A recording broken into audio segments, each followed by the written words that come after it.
besar, amin. Mari sama-sama kita akan masuk dalam hadirat Tuhan. Persiapkan hatimu, berikan yang terbaik buat Tuhan. Undang Roh Kudus hadir di tengah-tengah keluargamu, masuk ke dalam hidupmu, biar menjamah setiap kehidupan kita yang ada di rumah maupun yang ada di sini. Haleluya. Terutama di dalam hidup ini, meninggikan nama Yesus. Yang terutama di dalam hidup ini, memuliakan namanya. Sama-sama katakan yang terutama. Yang terutama di dalam hidup ini, meninggikan nama Yesus. Yang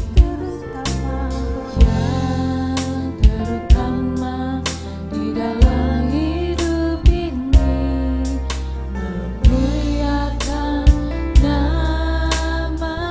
sama-sama angkat tangan kananmu, katakan Haleluya.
Shalom, kekasih-kekasih Tuhan, jemaat gereja IHK yang luar biasa, dimanapun engkau berada, kita berjumpa kembali dalam ibadah online. Pada minggu ketiga ini, saya akan menyampaikan firman Tuhan. Dan sebelum kita mendengarkan firman Tuhan, mari kita sama-sama tundukkan kepala kita. Mari kita sama-sama satu di dalam doa. Bapak kami yang bertata dalam kerajaan surga, Bapa yang baik, Bapa yang kami kenal di dalam nama Tuhan Yesus. Terima kasih, kami sudah menaikkan pujian dan penyembahan kami. Kami sudah mengagungkan nama-Mu, dan sekarang kami rindu Tuhan mengajarkan kepada kami ketetapan-ketetapan Tuhan. Ajarkan kami setiap kebenaran firman-Mu, supaya setiap kami yang mendengarkan firman-Mu Tuhan pada pagi hari ini, dibangun imannya. Kami boleh belajar kebenaran firman-Mu, dan kami boleh dimengerti firman-Mu. Dan biarlah kuat kuasa Roh Kudus memampukan setiap kami untuk menjadi pelaku kebenaran firman-Mu. Urapi setiap kami, urapi juga hamba-Mu yang menyampaikannya. Demi nama Tuhan Yesus Kristus, kami sudah berdoa dan bersyukur. Haleluya, sama-sama kita yang mengasihi Tuhan kita berkata, amin. Terima kasih. Dan selamat pagi semuanya, kekasih-kekasih Tuhan dimanapun engkau berada. Dan pada kesempatan pagi hari ini, di minggu ketiga, saya akan melanjutkan tema yang diberikan Gereja IHK di bulan Februari ini. Tema yang diangkat adalah inovasi adalah perubahan. Saudara-saudara yang dikasihi Tuhan, saya mengutip sebuah quotes yang luar biasa. Dikatakan seperti ini, saudara-saudara, tidak ada yang abadi di dunia ini kecuali perubahan itu sendiri. Nah, saudara-saudara yang dikasihi Tuhan, kalau saudara-saudara melihat dan menyimak dari minggu pertama apa yang dikotbahkan oleh Bapak Gembala kita, saya mencatat beberapa poin penting, beberapa highlight. Setidaknya ada 4 hal yang saya catat sebelum saya masuk ke khotbah saya. Dikatakan di sana, kenapa orang percaya atau orang Kristen harus berubah atau perubahan itu adalah sebuah keharusan. Saya mencatat yang pertama, perubahan itu adalah sebuah ciri kehidupan dan bukti dari pertumbuhan. Saya percaya setiap kita, ya, manusia yang dilahirkan sampai kita bertambah usia, pasti kita semua mengalami perubahan, betul tidak? Ciri bayi yang sehat, ciri anak yang sehat bertumbuh itu dilihat dari perubahannya. Bukan hanya perubahan tinggi badannya atau fisiknya, tetapi juga kemampuan kognitifnya, berpikirnya, kemampuan dia berkomunikasi. Ya, kita bisa melihat pertumbuhan dan perubahan dari apa yang dikatakan daripada pertumbuhan anak kecil tersebut, saudara-saudara. Nah, yang kedua saya catat juga, perubahan itu berkesesuaian dengan tingkat kedewasaan iman dan harap dan kasih, saudara-saudara. Ya, kalau kita melihat sesuatu yang jasmani, tentu perubahan itu juga bisa memperlihatkan bagaimana kita bertumbuh dewasa di dalam iman, pengharapan dan kasih kita kepada Tuhan. Tentu itu adalah sebuah hal yang kita bisa lihat dan kita bisa nilai secara rohani. Bagaimana rohani saudara? Apakah di masa-masa pandemi ini saudara tetap mengandalkan Tuhan? Apakah saudara tetap berdoa dan membaca firman Tuhan? Tentu itu adalah sebuah perubahan tentunya.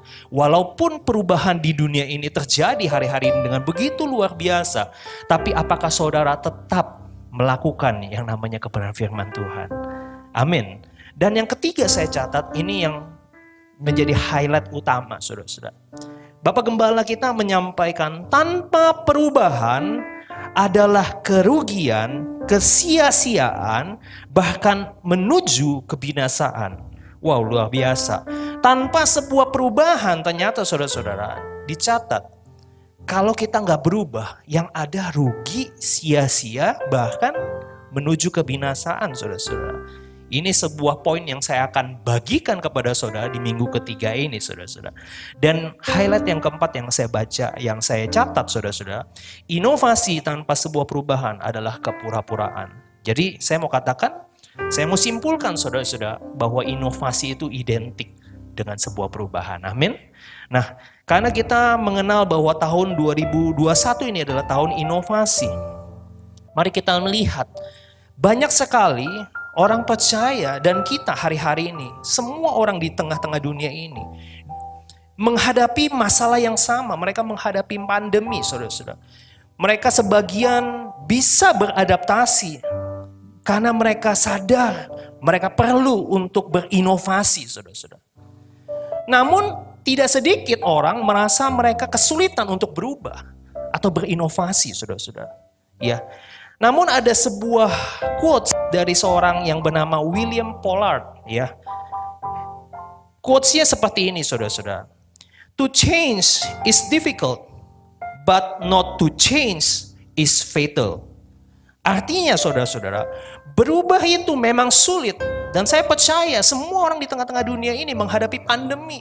Mereka harus mengejas kehidupan mereka. Mereka harus mau tidak mau dipaksa untuk berubah. Beberapa orang berkata, sulit Pak untuk berubah. Ya, memang seperti apa yang dikatakan oleh si Pollard William. Berubah itu sulit. Namun, tidak berubah itu berarti sebuah kefatal atau sebuah kehancuran, saudara-saudara. Oleh karena itu, saudara-saudara, saya mau katakan bahwa gagal berinovasi di dalam sebuah perusahaan sekalipun bisa berakibat fatal. Bisa berakibat kerugian, bisa berakibat kehancuran pada perusahaan yang gagal melakukan inovasi. Saudara ingat, pernah ada saatnya di tahun 2010 ada sebuah teknologi online yang memasuki beberapa kota besar yang ada di Indonesia. Saudara mungkin mengenal yang namanya ojol atau Gojek, ya. Dulu hijau-hijau, helmnya sampai sekarang hijau, saudara. Saudara yang dikasihi Tuhan, saya pernah melihat bahwa pada saat itu, tahun 2010, ketika teknologi itu masuk ke Indonesia melalui kota-kota besar, banyak sekali orang-orang itu bertikai, terutama yang saya catat, tukang ojek pangkalan atau yang konvensional, yang tidak menggunakan aplikasi, yang nongkrong di pojok-pojokan, ya, biasanya beberapa orang gitu ya, nunggu bahwa customer-nya datang ke mereka. Ya, mereka semua mengadakan demo atau menggugat tukang ojek online, ojol, ya. Di situ terjadi kekisruhan, terjadi yang namanya pertikaian. Dianggap karena ojol ini membuat mereka rugi, penumpang mereka tuh banyak yang diambil, penghasilan mereka turun, mereka rugi, mereka cuma nongkrong sementara teman-temannya yang ojek, yang namanya ojek online, mereka kesana kesini menggunakan aplikasi, saudara-saudara. Saudara-saudara yang dikasihi Tuhan, melalui apa yang terjadi di tahun 2010 ini, kita bisa melihat bahwa kegagalan orang untuk berinovasi, mengikuti zaman, berubah mengikuti apa yang menjadi tuntutan zaman, membuat mereka kalah bersaing, membuat mereka punya pendapatan menurun, membuat mereka mengalami kerugian.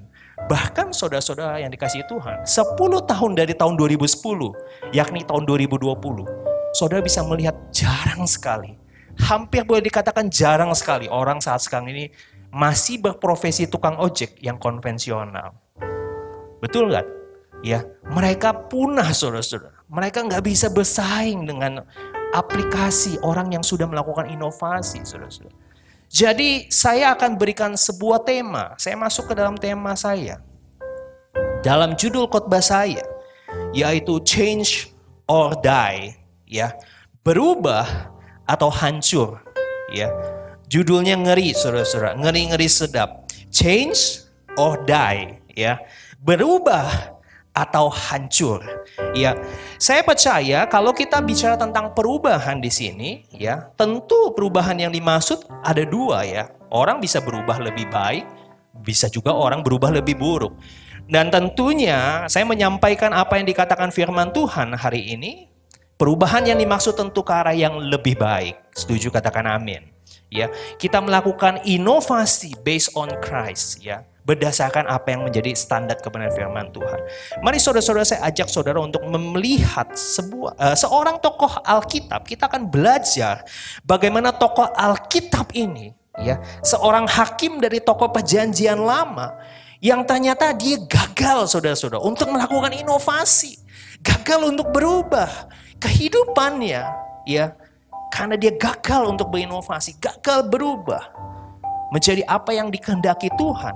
Justru kehidupannya pada akhirnya justru mengalami kehancuran, justru mengalami hal yang terakhir endingnya tragis, tragic ending, ya. Kalau orang bilang, kalau di cerita-cerita film itu bukan happy ending, saudara-saudara, tapi tragic ending, ya.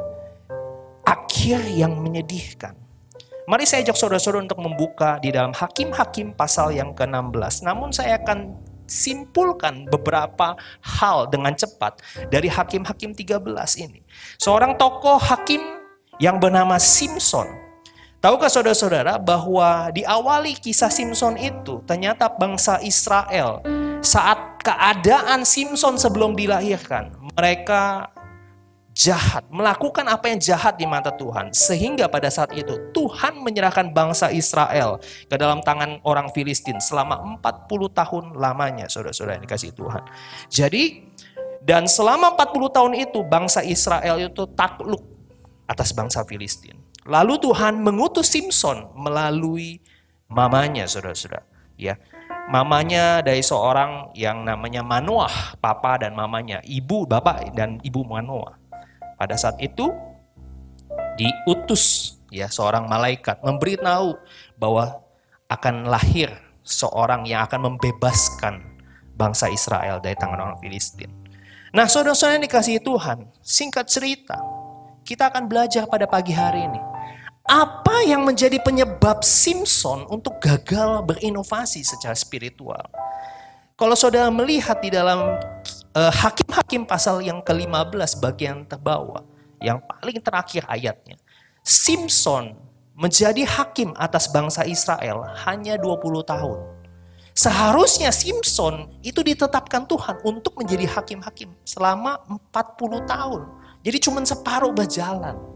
Kenapa Simson gagal, saudara-saudara? Kenapa Simson gagal memenuhi apa yang menjadi targetnya Tuhan?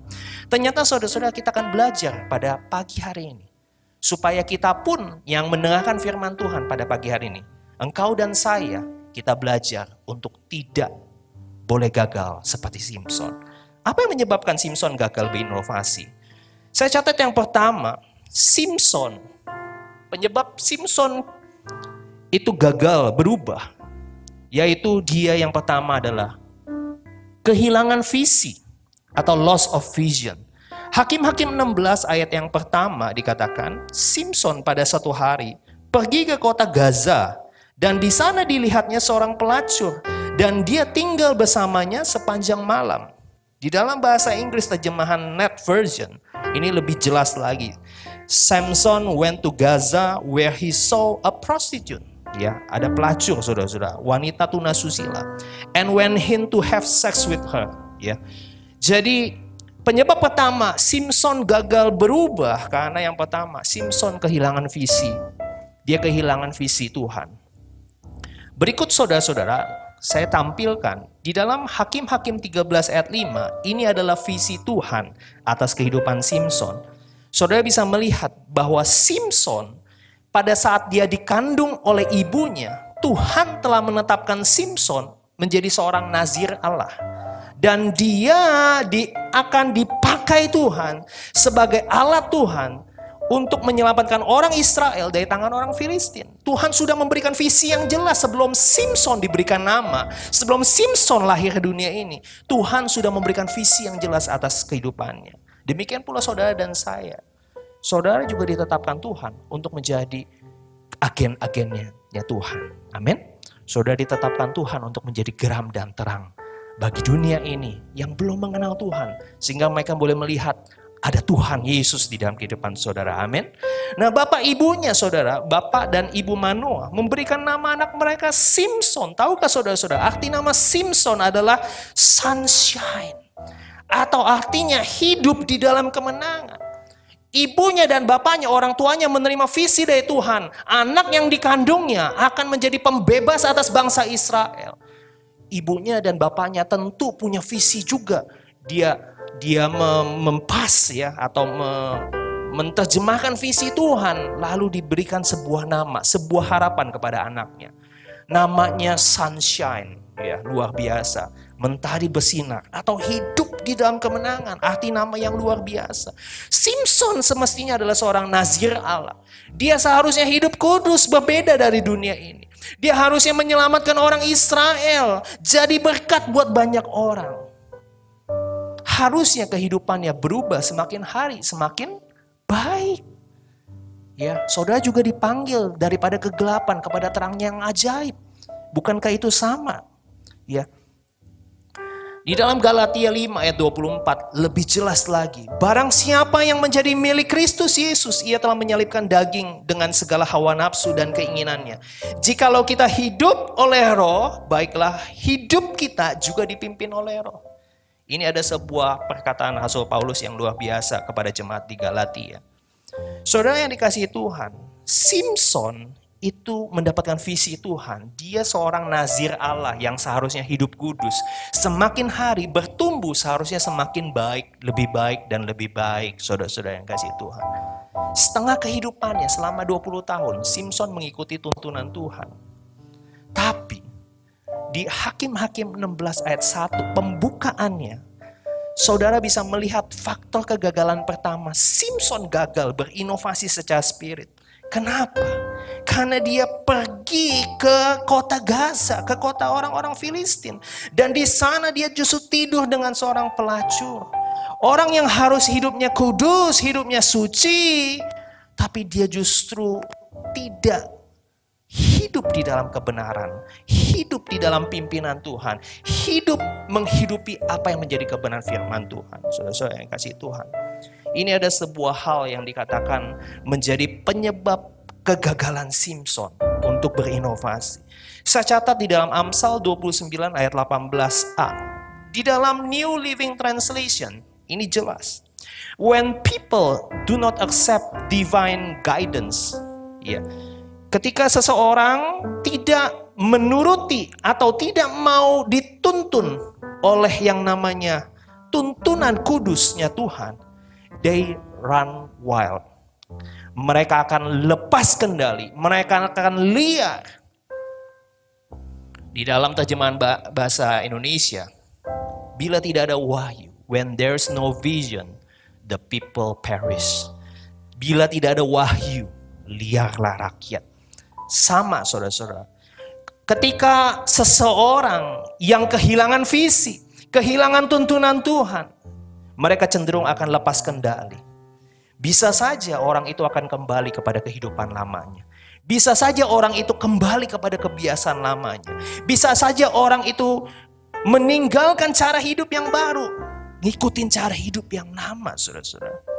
Maka saya mau katakan yang pertama, supaya saudara tidak gagal untuk berubah. Ayo, jangan pernah lepas daripada tuntunan Tuhan. Jangan pernah kehilangan visi Tuhan. Jangan pernah lepaskan apa yang menjadi tuntunan Tuhan. Apa yang menjadi visi Tuhan atas kehidupan saudara. Amin. Saudara yang dikasihi Tuhan. Saya pernah saudara-saudara mengalami yang namanya pergi keluar kota. Saya mengandalkan yang namanya GPS. Ya, saudara-saudara yang dikasihi Tuhan. Saya waktu itu pernah kalau nggak salah dari daerah Magelang, saya menuju ke Jogja. Tahukah saudara-saudara, ada satu wilayah yang mungkin gunung dan lembah. Di sana ada satu titik di mana saya punya alat itu lost connection, ya. Dan ada jalanan tuh cabang, ya. Saya bingung harus ke kiri atau ke kanan, saudara-saudara. Akhirnya karena lost connection, ya GPS-nya masih muter-muter, saya mengambil jalan yang sebelah kiri. Tahukah saudara-saudara? Ketika saya lost connection itu, saya justru mengambil jalan yang salah. Ya, jalannya turun ke bawah dan nyasar, saudara-saudara. Ya, saya harus mau tidak mau putar balik. Ya, pada saat saya udah sampai turun ke bawah, saya baru mendapatkan yang namanya koneksi dan terakhir dikatakan saya salah jalan, saudara-saudara. Demikian pula hidup saudara dan saya. Ketika hidupmu dan hidupku tidak mengikuti tuntunan Roh Kudus, tidak mengikuti apa yang menjadi visinya Tuhan, apa yang menjadi panggilan Tuhan dalam kehidupan kita. Kita mungkin yang namanya tersesat. Maka sejak saat itu, mari kita sama-sama tetapkan tujuan kita untuk tetap selalu mengikuti visi Tuhan. Yang kedua, alasan Simson, kenapa dia gagal untuk berubah. Yang kedua, Simson tidak mau belajar untuk berubah. Hakim-Hakim 16 ayat 16 sampai 17. Lalu setelah perempuan itu berhari-hari mengengek-engek kepadanya dan terus mendesak dia, ia tidak dapat menahan hati sehingga ia mau mati rasanya. Lalu diceritakanlah segala isi hatinya. Dan Simson berkata kepada Delila, kepalaku tidak pernah kena pisau cukur, sebab dari kandungan ibuku aku ini seorang nazir Allah. Jika kepalaku dicukur, maka kekuatanku akan lenyap daripadaku. Saudara yang dikasihi Tuhan, Simpson itu dulu pernah mengalami hal yang serupa. Kesalahan yang sama. Di referensinya saudara bisa melihat di dalam Hakim-Hakim 14 ayat 17. Dulu dia juga mengalami hal yang sama. Istrinya pernah merengek-rengek sama hidupnya. Pada saat itu perjamuan pernikahan dia selama 7 hari. Dan akhirnya karena dia direngek-rengek istrinya, akhirnya dia kasih tahu rahasia ya, yang namanya teka-teki Simpson, yang terkenal itu. Dan akhirnya saudara-saudara, apa yang terjadi? Simpson harus mengalami kerugian. Pada saat itu dia harus mengganti 30 pakaian kebesaran. Saudara yang dikasihi Tuhan, godaan perempuan pernah membuat Simpson terjatuh di dalam kerugian yang sangat besar. Simpson punya kelemahan di mata dan tidak mampu mengontrol dirinya. Dia gampang terjatuh karena matanya melihat wanita, saudara-saudara. Tahukah saudara-saudara yang dikasihi Tuhan? Dia kembali digoda oleh perempuan. Perempuan yang berbeda tentunya. Yang dulu di Timna, sekarang di Lembah Sorek. Yang namanya Delila. Godaannya sama saudara-saudara. Tapi Simpson jatuh juga di dalam kesalahan yang sama. Saudara-saudara yang dikasihi Tuhan, memang tidak ada seorang yang sempurna tentunya. Saya percaya. Tapi bukan artinya kita harus maklum terhadap kelemahan kita. Simpson memang punya kelemahan. Ini sama seperti yang digambarkan oleh Rasul Petrus. 1 Petrus 5 ayat 8. Sadarlah dan berjaga-jagalah, lawanmu si iblis berkeliling. Sama seperti singa yang mengaum-ngaum dan mencari orang yang dapat ditelannya.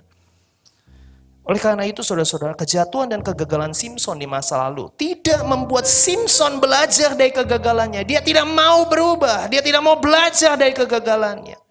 Pada saat godaan yang sama datang, rayuan yang sama persis datang merengek-rengek. Simpson kembali jatuh, saudara-saudara. Saya percaya setiap orang saat menghadapi kegagalan punya tanggung jawab dan respon yang seharusnya benar, saudara-saudara. Tidak ada gading yang tidak retak, setuju saya. Tapi jangan kita nyaman di dalam kelemahan kita. Jangan kita menjadikan kegagalan kita sebagai sebuah alasan untuk kita tidak bangkit dan tidak belajar. Oleh karena itu saudara-saudara, bahkan dikatakan pepatah, ya, keledai pun tidak akan pernah jatuh di lubang yang sama. Kok manusia sering sekali jatuh, ya, dan membuat kesalahan yang sama, serupa. Tahukah saudara-saudara, ada 2 orang murid Yesus yang juga pernah gagal, Petrus dan Yudas. Tapi bedanya, Petrus bangkit dari kegagalannya. Dia mau belajar dari kesalahannya. Sementara Yudas tidak mau bangkit. Dia tidak mau berubah. Dia memilih untuk mengakhiri nyawanya. Saudara-saudara yang dikasihi Tuhan, bangkit dan mau belajar, ini adalah sebuah kunci untuk melakukan perubahan. Saya akan lanjutkan saudara-saudara, faktor yang ketiga, bagaimana orang bisa gagal seperti Simpson, gagal, ya. Yang ketiga, faktor ketiga adalah kesombongan. Hakim-Hakim 16 ayat yang ke-20. Lalu berserulah perempuan itu, orang Filistin menjegat engkau Simpson. Maka terjagalah ia dari tidurnya serta katanya, seperti yang sudah-sudah aku akan bebas dan akan meronta lepas. Tetapi tidaklah diketahuinya bahwa Tuhan telah meninggalkan dia. Saudara yang dikasihi Tuhan, Simpson merasa aman, bermain-main dengan dosa adalah sebuah hal biasa. Nanti juga Tuhan ampuni, nanti juga Tuhan maklumi, saya akan lepas seperti biasa. Dia berpikir, dan dia berkata di dalam ayatnya, ayat yang ke-20. Seperti yang sudah-sudah, aku akan bebas. Dia berpikir, dia tetap kuat. Namun ketahuilah saudara-saudara, apa yang saudara punya hari-hari ini, yang menjadi kekuatan saudara, mungkin saudara tidak kuat seperti Simpson. Tapi mungkin saudara punya kekuatan lain seperti kekayaan. Ada yang punya kekuatan harta. Ada yang punya jabatan bagus. Ada yang punya bisnis dan perusahaan talenta yang baik. Atau juga punya keluarga yang baik yang saudara bisa banggakan. Hari ini saya mau berkata, semua yang baik yang saudara miliki sampai hari ini, itu sumbernya dari Tuhan.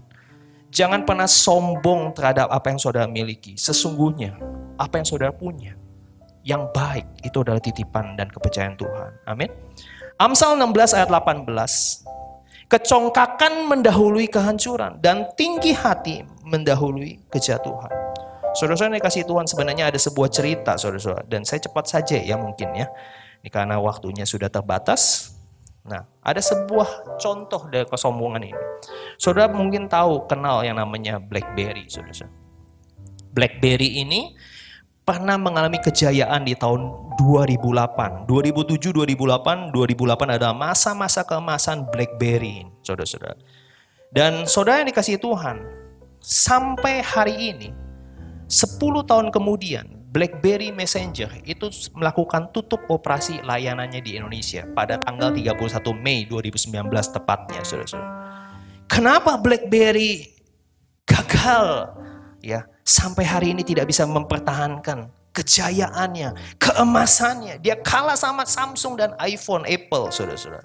Pada saat itu ada satu perkataan dari seorang pemimpinnya, CEO daripada BlackBerry yang namanya Mike Lazaridis berkata seperti ini.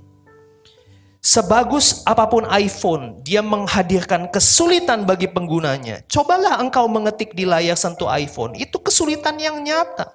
Itu bukan ancaman bagi bisnis kami, RIM, ya, Research in Motion. iPhone tidak aman, sementara BlackBerry aman. Baterai iPhone cepat habis, sementara kami enggak.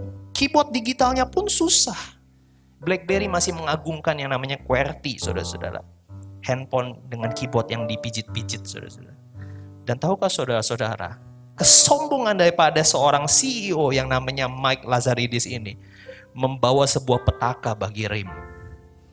Di tahun 2019, BlackBerry tutup layanannya, saudara-saudara. Sampai saat sekarang ini dia hanya bermain di software saja.